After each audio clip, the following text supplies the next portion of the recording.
Dinoble ng Administrasyong Kishida ng Japan ang budget sa depensa ng bansa na nagtala ng 53 billion US dollars para palawakin ang mga kakayahan sa pagtatanggol ng bansa na may ilang tunay na kahangahangang resulta na nakatakdang baguhin ang kapangyarihan ng Japan sa rehiyon. Inanunsyo ito ng Japan 2 araw na ang nakalipas. And mga utol, no? Kung bakit naman bigla namang parang nag-retaliate o nag-ready o naghanda ang bansang Japan, kung maaalala ninyo, nagpaputok ang North Korea ng mga ballistic missile, no? Nag-testing. Tapos ito'y bumagsak sa malapit sa teritoryo ng Japan, sa katubigan na malapit sa teritoryo ng Japan, yung isa nga, kung hindi ako nagkakamali, ay bumagsak sa mismong exclusive economic zone ng Japan. Okay, kaya naghanda sa napipintong gera itong Japan. And bukod doon mga utol para sa kaalaman lang rin ng lahat. Nito lamang mga nakaraang buwan, tama si John Reps, no? Etong fleet ng China ay umikot sa mga isla dyan sa Japan, malapit sa Japan. Umikot ng umikot. So ang ginawa in return ng bansang Japan, mga karunungan, kaalaman, teorya, kasaysayan, hiwaga at mga bagong tuklas. Alamin natin. Marahil ay maraming matutuwa mga Pinoy dito sa ating topic at featured video mga utol dahil eto yan. Submarine at mga barko ng Japan sa West Philippine Sea. Okay? Binabantayan ng China ang galaw. Ito'y mula kay John Reps. Pakisubscribe siya.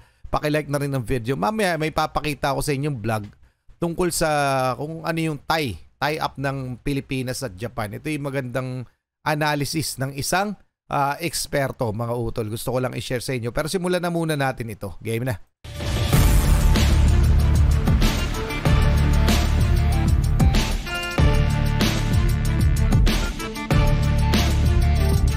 Matapos ang magkasanib na paglalayag ng Pilipinas at Amerika sa West Philippine Sea, abay hindi naman nagpahuli ang Japan dahil naglayag din ang mga barko nito sa West Philippine Sea. Hindi lang mga barko dahil nagdala pa ito ng kanilang submarine. Ibang klase talaga ang Japan mga kabayan. Ang China naman ay naglabas rin ng komento kaugnay sa paglalayag na ito ng mga kaalyadong bansa. Kaya't para malaman ang buong detalye ay tumutok at makinig na mabuti dahil mabilis lang ito. Simulan na natin. John Reps, subscribe mga utol. Kahapon ay ipinakita natin sa video ang magkasanib na paglalayag ng mga barkong pangdigma ng Amerika at Pilipinas sa West Philippine Sea. Abay dumating naman ang mga barkong pangdigma ng Japan bukod sa 2 barko nito na GS Izumo. Teka lang mga utol, bago tayo magpatuloy, etong paglalayag o joint sail ng US Navy at ng Philippine Coast Guard at Philippine Navy mga utol ay legit po yan. Yan po ay na-counter check na natin, okay? Nangyari po yan, ngunit wala talaga habang naglalayag sila. Wala man lang namataan ng mga China Coast Guard. Bakit nga kaya? Okay? Sinabi ko lang yung legitimacy niyan, tuloy na natin. Mga barkong pangdigma ng Japan, bukod sa 2 barko nito na GS Izumo at GS Amidari, abay nagdala pa ito ng kanilang submarine. Sa isang post ng Japan Self-Defense Force ay kitang-kita sa larawan na ito na nakapormasyon ng mga ito at nangunguna ang isang submarine nito upang magsagawa ng anti-submarine warfare exercise sa West Philippine Sea. Ayon sa Japan, ito ay upang mapataas ang kamalayan sa operational environment at upang mapabuti ang mga taktikal na kakayahan nito. Dagdag pa ng Japan, ang self-defense fleet ay nagpapanatili ng kahandaan at nag-aambag sa kapayapaan at katatagan ng rehiyon ng Indo-Pacific at internasyonal na komunidad sa pakikipagtulungan sa mga kaalyado at magkatulad na pag-iisip ng mga hukbong dagat. Hindi lamang para sa pagtatanggol ng Japan, kundi pati na rin sa pagsasakatuparan ng isang libre at bukas na Indo-Pacific. Naman yung pinaglalaban mga utol ng mga kaalyado nating bansa, no? Dahil nga sinisikil ito ng China. Etong lugar na ito, itong rehiyon na ito, South China Sea o yung Indo-Pacific, kasama ang Indian Ocean mga utol, kaya Indo-Pacific. So, etong Japan ay nag-ooperate para makabisado nila yung ruta, no? Iba rin yung pag alam mo yung terrain, no? Sa lagay na ito ay dagat. Pag alam nila yung karagatan, syempre, mas mapapadali sa kanilang protektahan ito. Okay? So bakit nga ba kaalyado natin o maganda ang turingan natin ng Japan at Pilipinas? So gusto ko ibahagi sa inyo itong nabasa kong analysis mula kay Felix K. Chang. Okay mga utol, ito isang senior sa isang Foreign Policy Research Institute. Mga utol, ito yung mula sa Foreign Policy Research Institute nga. So ito yung sinasabi niya, no? Japan security engagement with the Philippines. Okay, bottom line na tayo. Japan deepening security ties to the Philippines have required Tokyo to modify its once seemingly immutable pacifist security policies.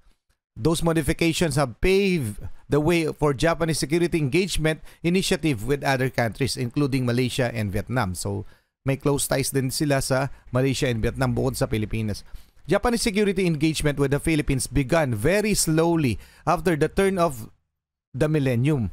The engagement turned a corner during Yoshihiko Noda's tenure as Prime Minister in 2011 and accelerated by Shinzo Abe became Prime Minister for the second time in 2012. So si Shinzo Abe kasi naging ka-close talaga na kaibigan ni President Rodrigo Roa Duterte.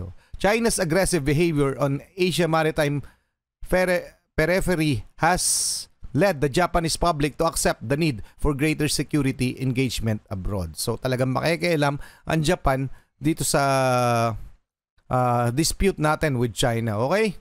So napakahaba nito mga utol. Yan, ito lang gusto kong i-share sa inyo. Why the Philippines? Okay, bakit nga daw? Within Southeast Asia, the Philippines is the natural security partner for Japan. The country like Japan is an archipelagic country that has experienced a steady rise in security pressure from Beijing. So ito rin kasing Japan ay may dispute din sa China, mga utol, yung Senkaku Island, mga utol, na inaagaw o inaangkin din ng China at mahaba ng istorya ng dispute o gera in between Imperial Japanese at China. Okay, mga utol? So yun. For the Philippines, that has been manifested in Chinese maritime intimidation, opportunistic occupation of mischief reefs and blockade of Scarborough Shoal near the disputed Spratly Islands, Nansha in China. China declared an East China Sea Air Defense Identification Zone near Japan and harassed Japanese vessels around the disputed Senkaku Island. Ayan mga utol, yan yung inaangkin nila sa napag-aari ng Japan. Okay mga utol, Japan and the Philippines are also long-standing American treaty allies. As such, their armed forces have long exposure to and likely been influenced by U.S. military practices, making cooperation between them easier. And by the turn of the millennium, Japanese leaders had already begun to believe that stronger security ties with the Philippines, in concert with the bilateral alliances with the United States, would further bolster deterrence in the Western Pacific. Washington has come to agree what proved thornier for Japanese leader has been how to put it into practice. So, yung pagiging ally rin natin parehas sa United States ang isa rin sa mga nagbunsod. At yung ding parehas na issue natin sa China, yun kasama sa mga nagbunsod kung bakit lalo tayong naging mas matibay na kaalyado ng Japan, mga utol. At yung Japan matagal na nating kaibigan. So dahil na rin sa ito yung mga inaagaw ng Mischief Reef, Scarborough Shoal, inaagaw sa atin yan ng China. So ano masasabi nyo dito? Medyo mahaba ito mga utol. Gusto ko sana basahin nyo na lang kung sakali. Japan security engagement with the Philippines. Napakaganda nung paliwanag niya dito. Okay mga utol? So mabalik na tayo sa ating featured video. Napakaganda nung kanyang analysis tungkol doon sa pagkampi sa atin o pagiging matibay ng alyansa natin with Japan. Tuloy na natin. At isang kapaligirang pansiguridad na hindi pahihintulutan ng anumang unilateral na pagtatangka na baguhin ang status quo sa paggamit ng puwersa. Matatandaan rin halos isang buwan na ang nakalipas matapos magbanta ang Japan sa China dahil sa mga pagpapadala ng China ng mga barko nito malapit sa kanilang mga isla.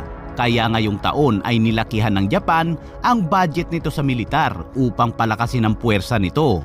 Sa gitna ng tumitinding tensyon sa kanlurang Pasipiko, dinoble ng administrasyong Kishida ng Japan ang budget sa depensa ng bansa na nagtala ng $53 billion para palawakin ang mga kakayahan sa pagtatanggol ng bansa na may ilang tunay na kahangahangang resulta na nakatakdang baguhin ang kapangyarihan ng Japan sa rehiyon. Inanunsyo ito ng Japan 2 araw na ang nakalipas. And mga utol, no? Kung bakit naman bigla namang parang nag-retaliate o nag-ready o naghanda ang bansang Japan, kung maaalala ninyo, nagpaputok ang North Korea ng mga ballistic missile, no? Nag-testing. Tapos ito'y bumagsak sa malapit sa teritoryo ng Japan, sa katubigan na malapit sa teritoryo ng Japan, yung isa nga, kung hindi ako nagkakamali, ay bumagsak sa mismong exclusive economic zone ng Japan. Okay, kaya naghanda sa napipintong gera itong Japan. And bukod doon mga utol para sa kaalaman lang rin ng lahat. Nito lamang mga nakaraang buwan, tama si John Reps, no? Etong fleet ng China ay umikot sa mga isla dyan sa Japan, malapit sa Japan. Umikot ng umikot. So ang ginawa in return ng bansang Japan ay nagready sila ng mga HIMARS, yung high mobility rocket system. Okay, na itinutok nila doon sa iniikutan ng China. Tapos ang sabi ng China pagkatapos ng mga pangyayaring iyon, parang naghahanda daw ang Japan para gerahin sila. Parang ganon yung statement na sinabi ng China. Pero ang totoo nun, ang nagbunsod sa Japan para maglagay ng mga rocket sa kanilang mga isla ay dahil umiikot sa kanila yung naval fleet ng China. Sino ba naman ang hindi magre-ready?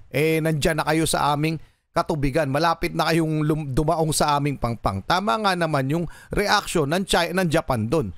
Etong China, pinalalabas pa na parang Japan pa. Yun mali at parang agresibo daw yung aksyon na ginawa ng Japan. So anong masasabi nyo doon mga utol? Isa rin yun sa mga dahilan kung bakit ngayon nagpalakas ng husto lalo ang Japan. At sumasaklolo, handa sumaklolo at makialam na rito sa South China Sea o sa usapin. Kasama na sa usapin yung China-Taiwan na conflict. Okay? Pati yung mga conflict dito sa Indo-Pacific. Okay mga utol, yun po yung mga nagbunsod sa Japan. Pa-comment na lang ang inyong opinion tungkol dyan. Ituloy na muna natin. Ang Japan ay isa sa mga bansang nangako sa Pilipinas na tutulong ito sakaling sumiklab man ang digmaan. Sa isinagawang pagsasanay na ito ng Japan ay 2 barko lamang nito ang pinangalanan. Hindi nabanggit kung anong submarine ang dala nito. Halos 7 taon na ang nakalipas nang huling dumating ang submarine ng Japan sa Maynila. Ngayon ay nandito na ito muli upang ipakita ang suporta sa Pilipinas.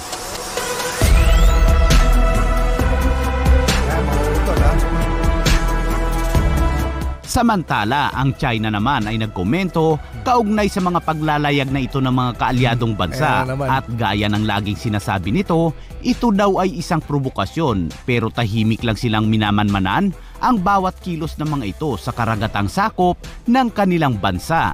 Hanggang manman na lang talaga mga kabayan, hindi man lang pumalag pero kung mga Philippine Coast Guard ang mga ito, abay naharang na siguro kaagad ito. At sa ibang balita naman, nagsagawa ng Joint Territorial Ground Operation ang mga sundalong Pilipino at Australiano para pahusayin ang tactical na depensa at kontraopensibong diskarte sa ilalim ng Exercise Carabaro 2023. Anyway mga utol, alam natin kaliwat kanan ng exercise na ginagawa, kakatapos lamang ng alon, iba na naman ito. So may pinaplano na naman, kakatapos din yung 18 bansa, yung maritime military exercise, tapos yung alon, sobrang dami na nating ginagawa sa kahandaan yan sa pagtatanggol ng ating mga teritoryo, mga utol. Okay? At tama doon ang Japan. Ito na naman mga China, meron na naman masasabi. Palaging gano'n, na sila yung nagsasabi na pinoprovoke sila. Pinoprovoke sila para gumawa ng aksyon.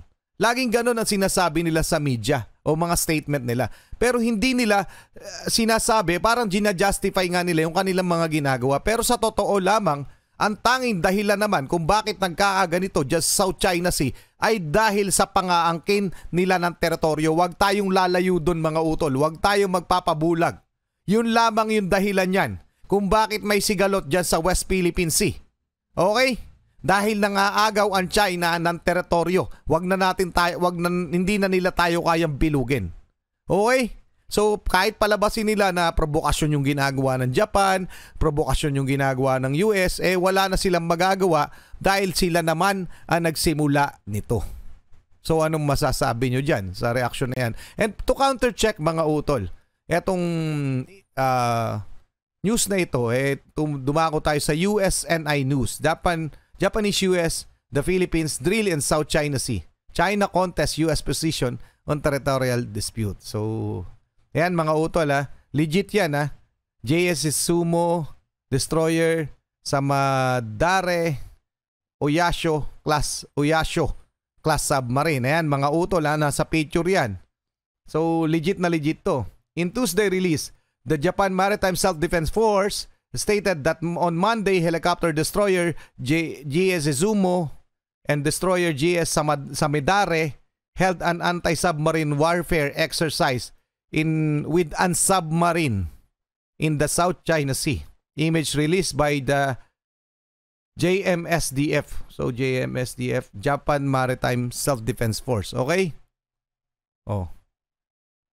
Showed the submarine to be the Oyasho class. Okay, legit na legit yung ating featured video mga utol. So anong masasabi nyo dyan?